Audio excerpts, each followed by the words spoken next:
So today I am going to be doing a drugstore versus high-end makeup video, and if you guys can see, my makeup pretty much looks the same. Like, I think it looks really pretty and I think it looks pretty much exactly the same.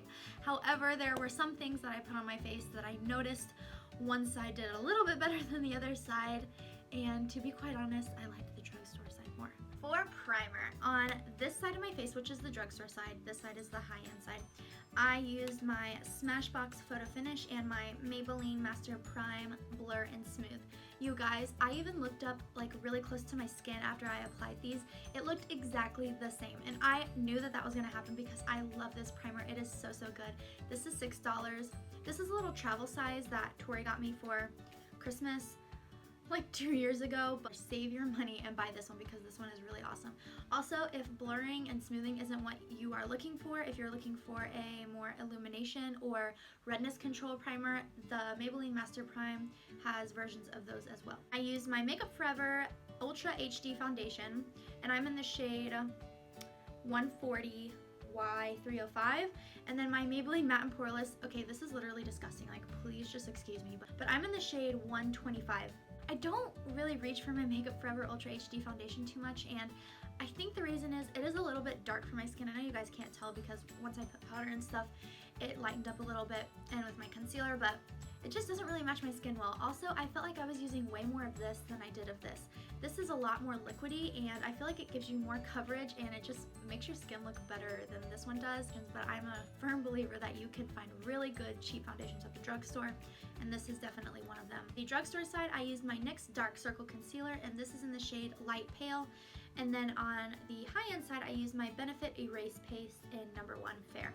Now, I am going to knock the drugstore side on this one a little bit this time because I find that this one, even though it's in a pot, it's kind of dry, and you guys can kind of see, I don't know, it's not very hydrating, and I have fine lines underneath my eyes, and it's really hard for me to find concealers and stuff like that that don't crease underneath my eyes, and this is very drying for me. I still want to use it, I still want to try and use it up, but I really love my Benefit Erase Paste more. I will show you guys. You can totally tell.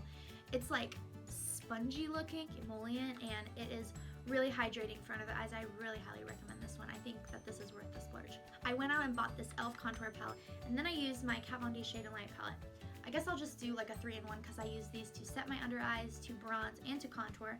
So first I want to talk about this e.l.f. contour palette. This is kind of like a first impression because I never used it before other than just now. I like literally just did my makeup. And this is so awesome, you guys. It was only $6, and you get a contour shade, which is because it's the cooler tone, and then this is the bronzer because it's a little bit more warm tone. That's how you know the difference between a contour powder and a bronzer.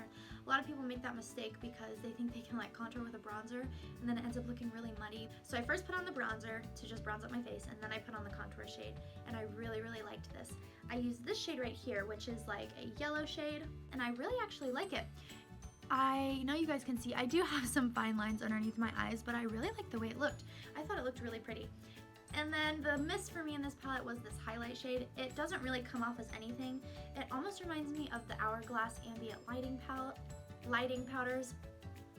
It's not super shimmery, but it's not matte either. I feel like you might be able to use this to just like dust around your whole entire face to give you kind of like a glowy look. Really liked this palette. I have used this in tutorials before. So I really like this palette. I think if you're looking for a really good contour palette, that if you want to spend the money, this is like $45 or $46. I think it's definitely worth the money, but I'm really happy that I found this one because I think if you're on a budget or just for anybody, I think this worked really well. They were really blendable. They were really creamy. I think it created a nice look on my face, and I would definitely recommend this if you haven't tried it.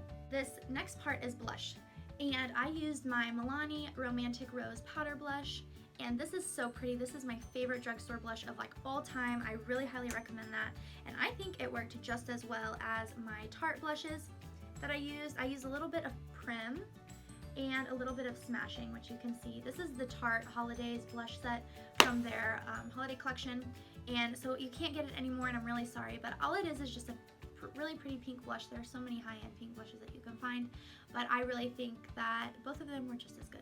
Because I picked up the Wet n Wild Mega Glow Illuminating Palette in the shade Catwalk Pink, and this is brand new. This just came out and it's a limited edition. And I used it on this side of the face, which you can see, and then I used my Lou Manizer by the Balm on this side of my face. This is a real champagne, really pretty highlight. It has a really big dent in it. I know you guys can't see. This is an amazing highlighter, but seriously, if you guys want to pick this up before it goes out of stock and it doesn't come back again, I think you should really try it. This was only like $5.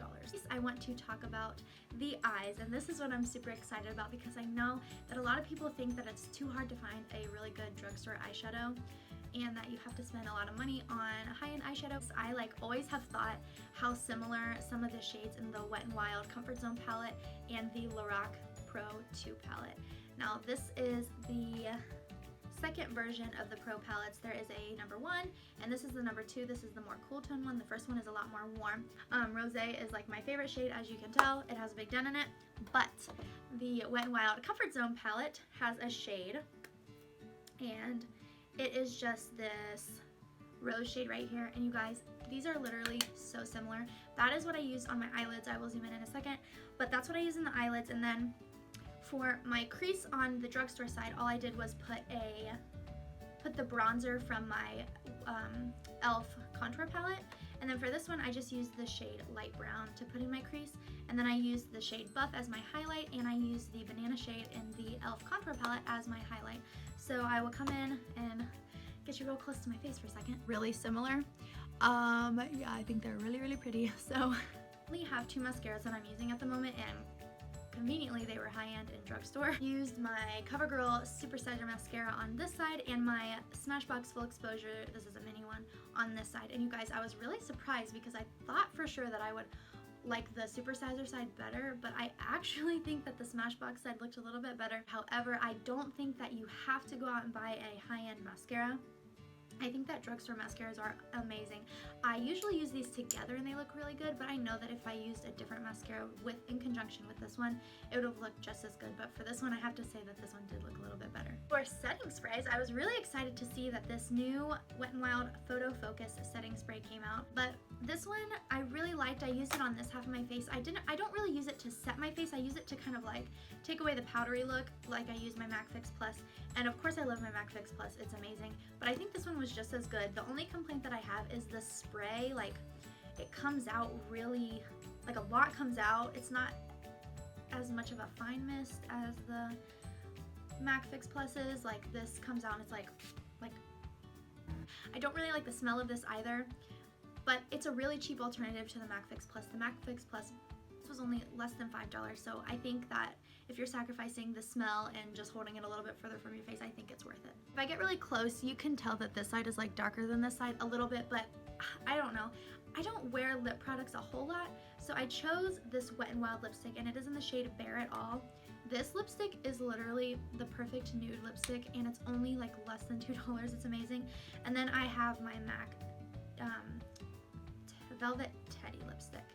And this is a matte lipstick. The other one, the Wet n Wild one, isn't as matte. I think they are really good dupes of each other. There are plenty of drugstore lipsticks that are way cheaper than the high-end ones. MAC lipsticks are awesome, but I think that Wet n Wild has really good lipsticks. I have multiple of these little lipsticks. The packaging is really cheap, but for the price, I mean, I think it's worth it. Alright guys, I hope you enjoyed this drugstore versus high-end makeup video. If you guys would like to see more videos like this, please let me know. I also want to know what you would like to see in the future for my future videos.